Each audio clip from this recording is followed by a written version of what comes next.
No Multifit desta semana, nós vamos conversar com o Dr. Daniel Gaziri, que é cirurgião bucofacial e que atende pacientes com deformidades na face, e o que atrapalha muito na autoestima.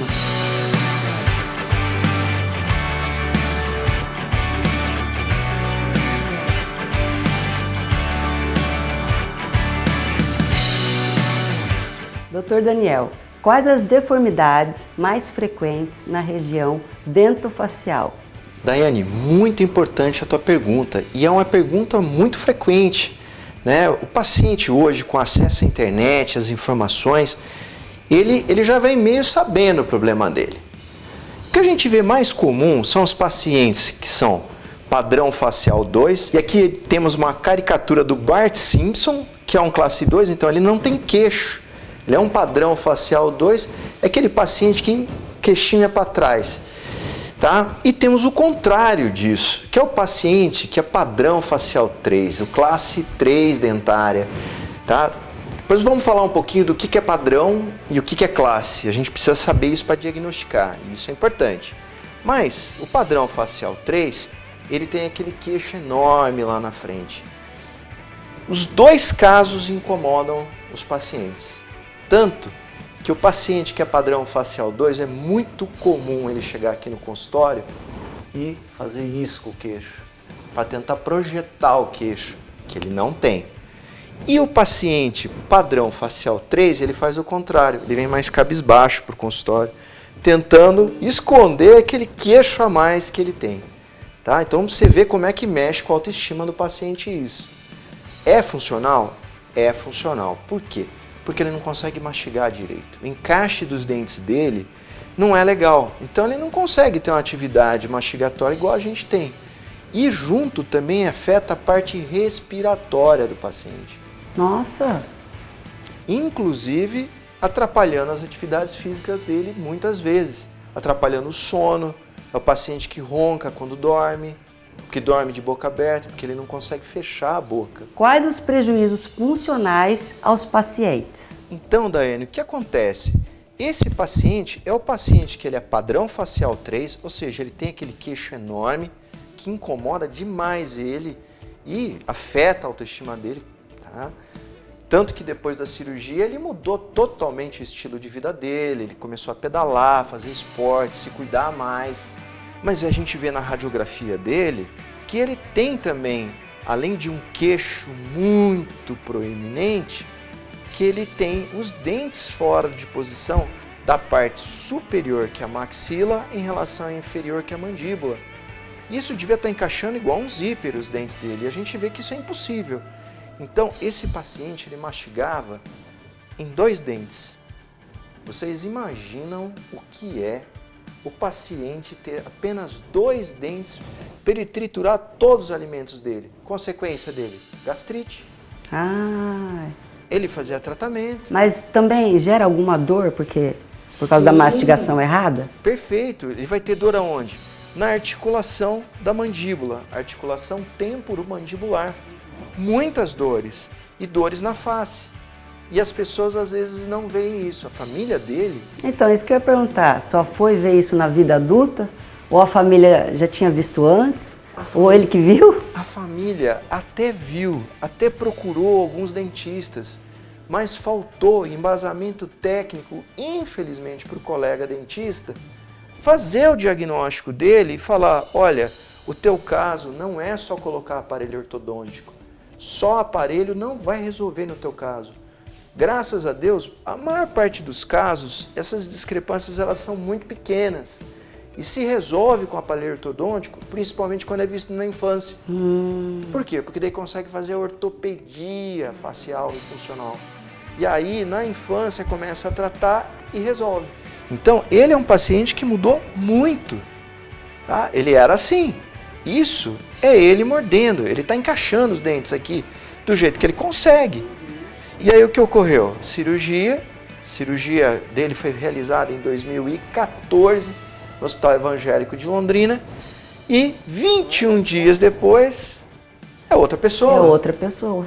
Que tem casos que em 6 meses a gente está dando alta e tem casos que demora mais de 1 ano.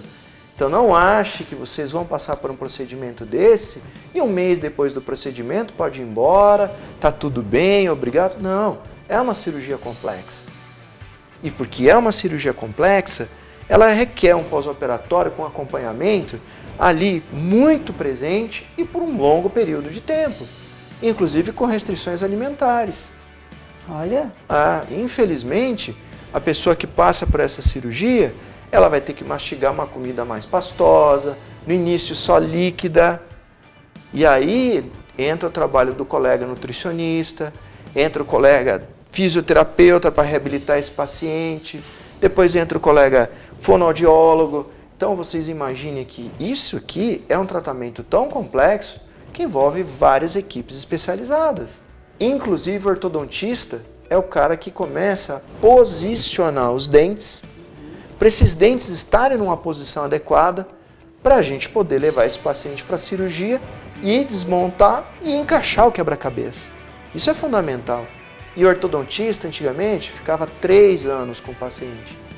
Hoje, com Invisalign, com técnicas mais modernas de ortodontia, o paciente em 1 ano e meio geralmente está pronto para a cirurgia. E atualmente, as cirurgias são mesmo menos invasivas? Atualmente, a busca é realizarmos procedimentos cada vez mais precisos e cada vez menos invasivos ao organismo do paciente.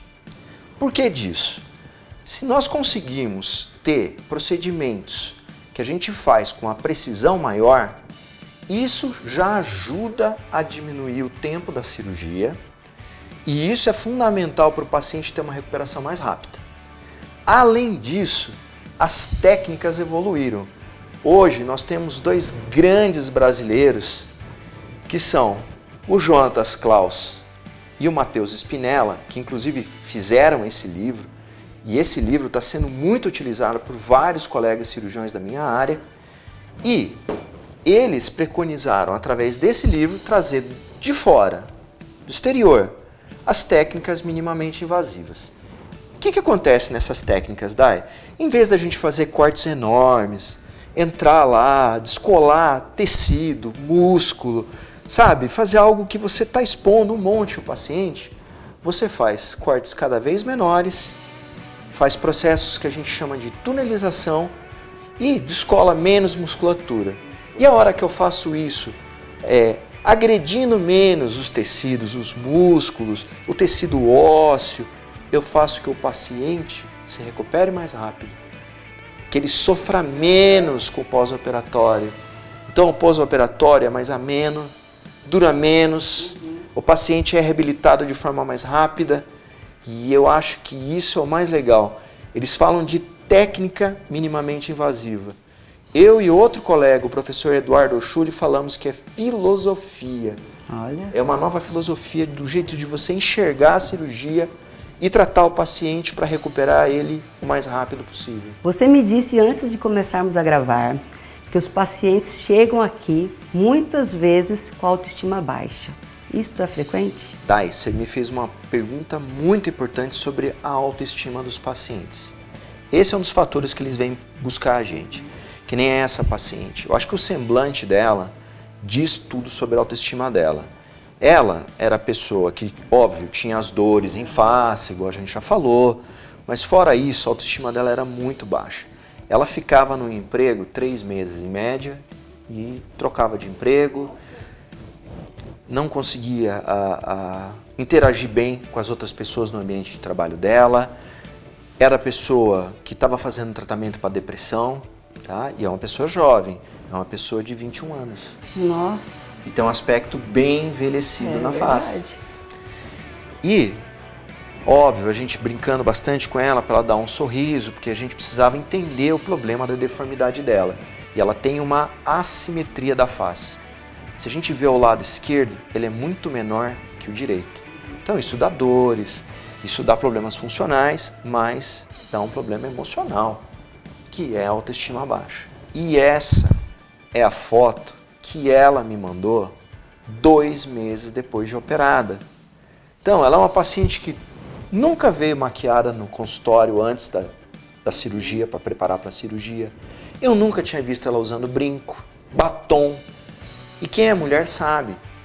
Mulher, antes de sair de casa, ela vai lá no espelho, ela arruma o cabelo, ela coloca um brinco, ela passa um batom, ela passa um rímel. Ah, sim. Ela quer sair poderosa de casa, ela quer sair de bem com a vida. Entendeu? Isso faz parte da rotina de uma mulher. E ela não era assim. E 2 meses depois da cirurgia, a gente vê a diferença do brilho nos olhos dela. Tá? E essa foto ela mandou para mim da casa dela. Doutor, eu tô assim hoje. Então, isso é nossa realização profissional maior. Que você fala, mudei a vida de alguém. Eu fiz, a minha equipe fez diferença na vida de alguém para a vida dela ser uma vida mais feliz. Hoje, ela é instrumentadora cirúrgica. Olha. Olha para que lado ela foi. Está casada, tem filhos. Então, a vida dela seguiu. Mudou para onde ela queria mudar. Fato interessante, o que ela fez com todas as fotos de antes da cirurgia que ela tinha? Guardou dentro de uma caixa de sapato, enfiou lá no guarda-roupa, lá em cima, lá escondido debaixo dos cobertores. Ela me contou isso. Doutor, aquelas minhas fotos que eu tinha antes da cirurgia, na minha vida não existe mais nenhuma. A minha vida é daqui para frente. E, doutor, aqui, o que ela fez? Você pode contar pra gente? Ela fez uma cirurgia ortognática na qual nós reposicionamos os ossos da maxila, da mandíbula e do mento. Então, a gente pegou a estrutura que estão os dentes e está envolvendo parte do nariz, fizemos um corte no osso chamado osteotomia, colocamos na posição favorável e placas e parafusos de titânio para fixar. O osso de baixo, que é a mandíbula, foi feita a mesma técnica de osteotomia e o queixo também, para dar uma estética e uma harmonia na face dela favorável. Óbvio, isso é uma cirurgia realizada em 2006. Olha quantos anos já, e já conseguíamos um resultado desse. E hoje? Hoje nós damos um resultado muito melhor, com pós-operatório muito mais ameno e muito mais rápido. E após a cirurgia, o que muda? Dai, respondendo que você me perguntou o que muda. Muda, óbvio, a parte funcional, que é o que a gente quer, para a pessoa voltar a mastigar corretamente, voltar a respirar bem. Essa é uma mudança funcional muito importante. Mas uma coisa que é muito marcante nesses pacientes, que realmente muda, é a felicidade. É um reencontrar da felicidade que cada caso que chega nessa fase, para nós, para nossa equipe, é o que nos motiva.